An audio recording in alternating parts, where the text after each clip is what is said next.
Assalamualaikum warahmatullahi wabarakatuh. Nama saya Maria Tulusnia, NIM 4121120. Kali ini saya akan menjawab pertanyaan dari UTS Ilmu Kalam EKOSD. Menurut saya, masyarakat perlu diberikan pengetahuan mengenai ilmu kalam.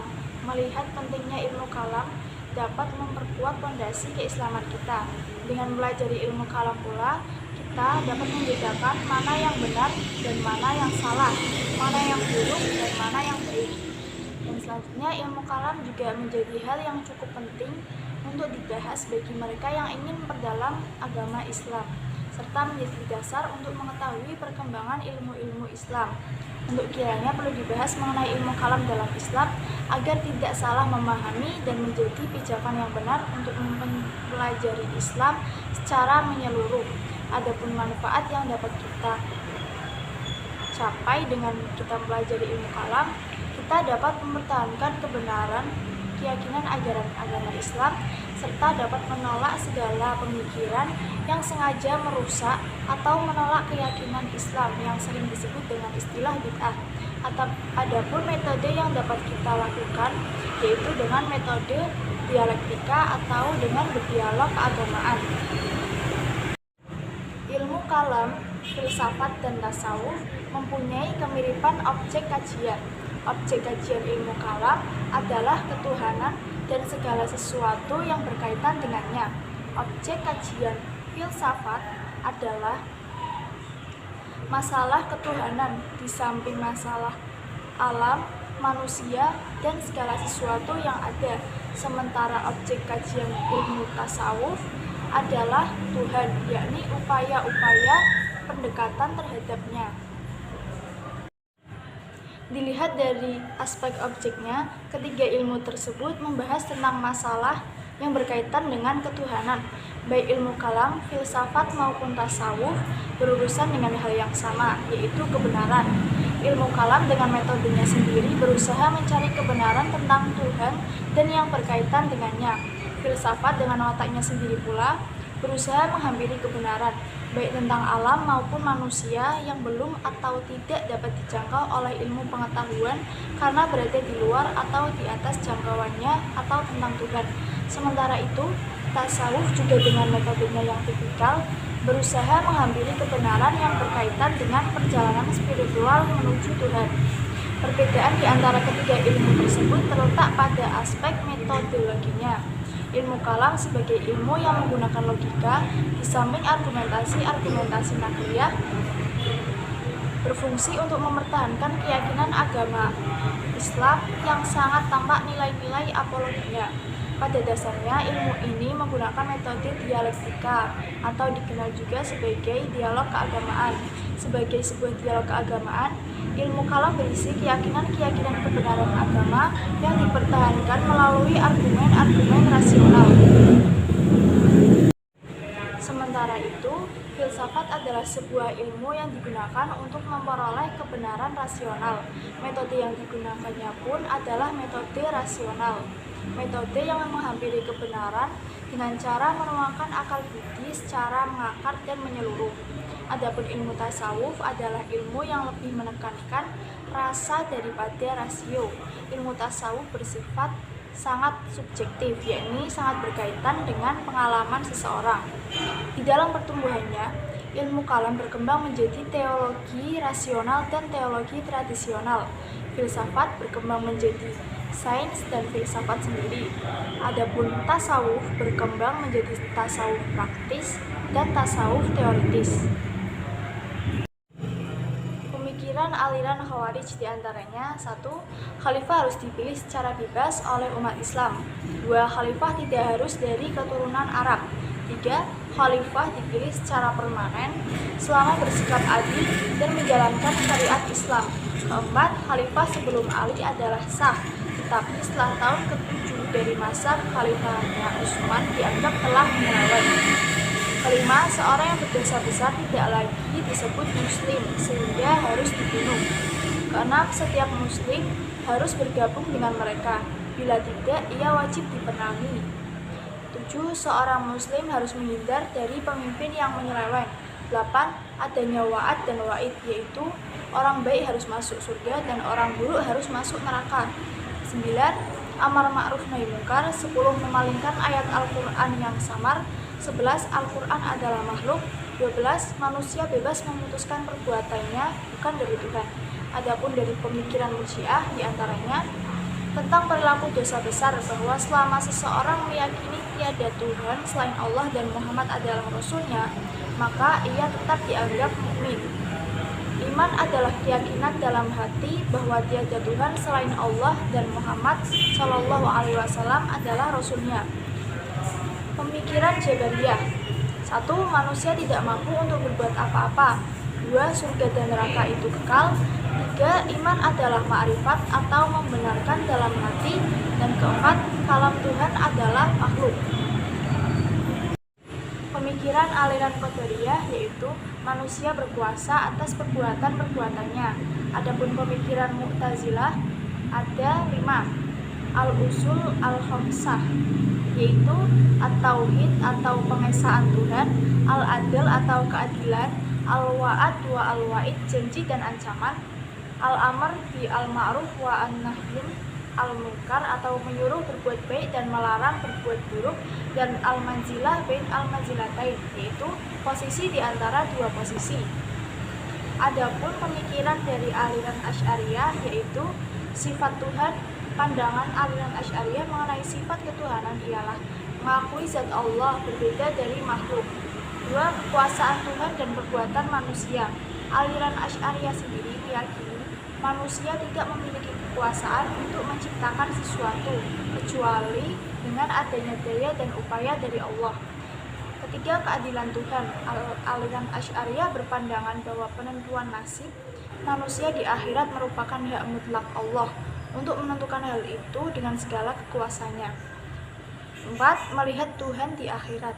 Paham aliran Asy'ariyah memuat keyakinan bahwa melihat zat Tuhan adalah kegembiraan paling tinggi bagi manusia di akhirat kelak. Kelima, dosa besar. Aliran Asy'ariyah meyakini bahwa orang Islam yang melakukan dosa besar layak disebut fasik, dan soal kemungkinan ia masih mungkin menerima ampunan atau tidak tergantung kepada Allah Subhanahu wa Ta'ala. Adapun aliran di Indonesia yang paling banyak yaitu aliran Ahlussunnah wal Jamaah. Aliran yang paling mendominasi di negara Indonesia adalah aliran Ahlussunnah wal Jamaah atau biasa disebut dengan Aswaja.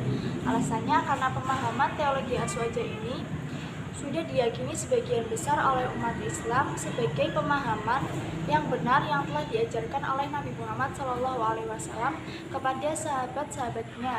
Kemudian secara turun-temurun paham Aswaja diajarkan kepada generasi berikutnya dan selanjutnya diteruskan oleh generasi-generasi berikutnya sehingga sampai kepada kita. Hal ini tentu dapat dibuktikan melalui kajian-kajian literal keagamaan. Berkaitan dengan ini, ribuan kitab dan buku telah ditulis oleh banyak ulama dan para ahli. Perbandingan ilmu kalam mengenai pelaku dosa besar. Dalam aliran Khawarij, semua orang yang melakukan dosa besar disebut kafir dan wajib dibunuh. Dalam aliran Murji'ah, pelaku dosa besar disebut mukmin. Perbandingan ilmu kalam mengenai satu pelaku dosa besar. Dalam aliran Khawarij, semua pelaku dosa besar adalah kafir dan wajib dibunuh. Dalam aliran Murji'ah, pelaku dosa besar masih disebut mukmin. Dalam aliran Mu'tazilah, pelaku dosa besar bukan mukmin dan bukan kafir, tetapi mengambil posisi di antara dua posisi. Dalam aliran Asy'ariyah tidak mengkafirkan orang-orang yang melakukan dosa besar. Aliran Maturidiyah, pelaku dosa besar tetap mukmin karena adanya keimanan dalam dirinya.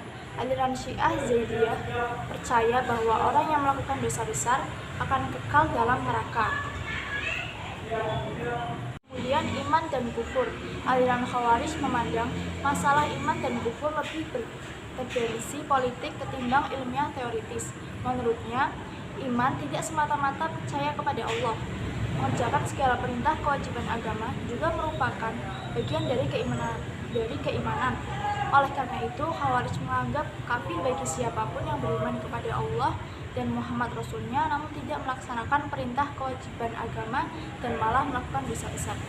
Dalam aliran Murji'ah yang ekstrim, berpandangan bahwa keimanan terletak di dalam kalbu. Segala ucapan dan perbuatan seseorang yang aliran Murji'ah yang ekstrim berpandangan bahwa keimanan terletak dalam kalbu. Segala ucapan dan perbuatan seseorang yang menyimpang dari kaidah agama tidak berarti menggeser atau merusak keimanannya.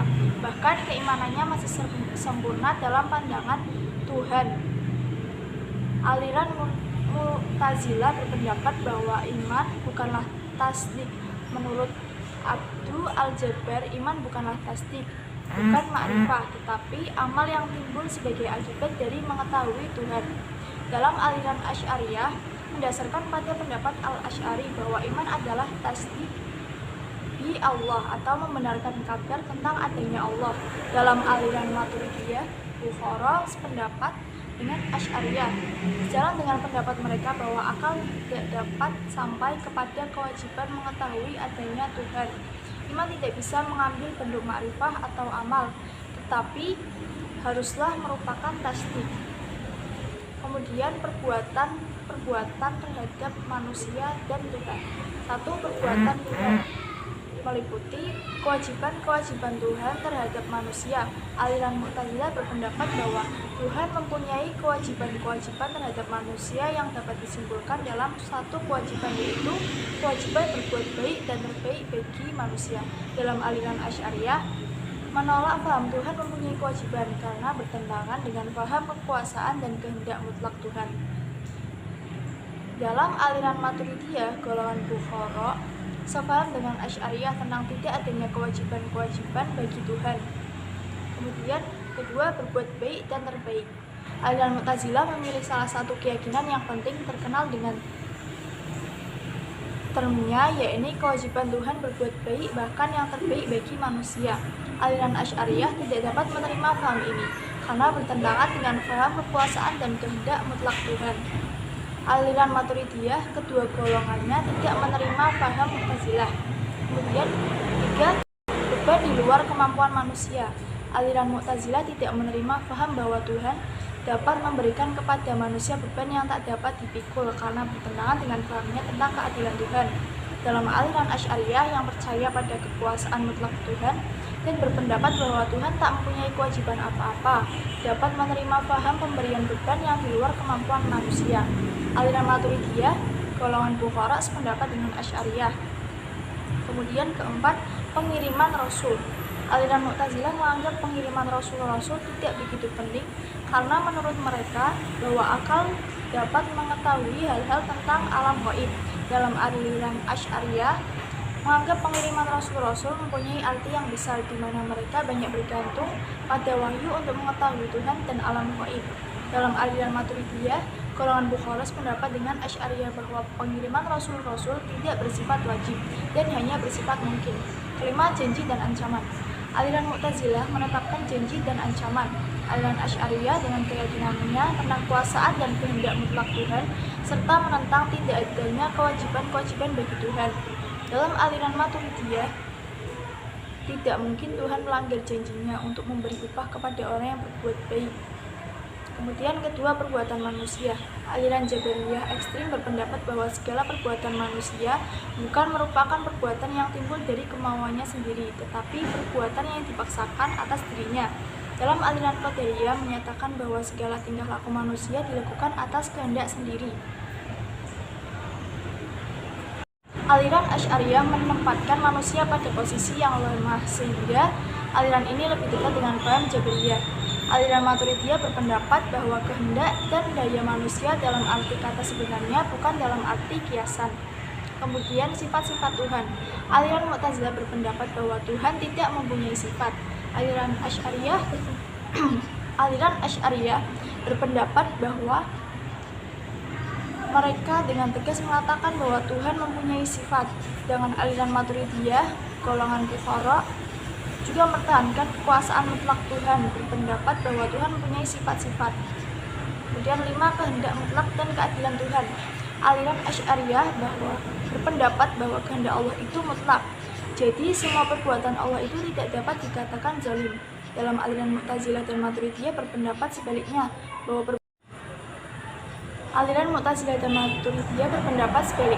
bahwa perbuatan Allah itu disamakan dengan ukuran perbuatan manusia. Terima kasih, sekian dari saya. Wassalamualaikum warahmatullahi wabarakatuh.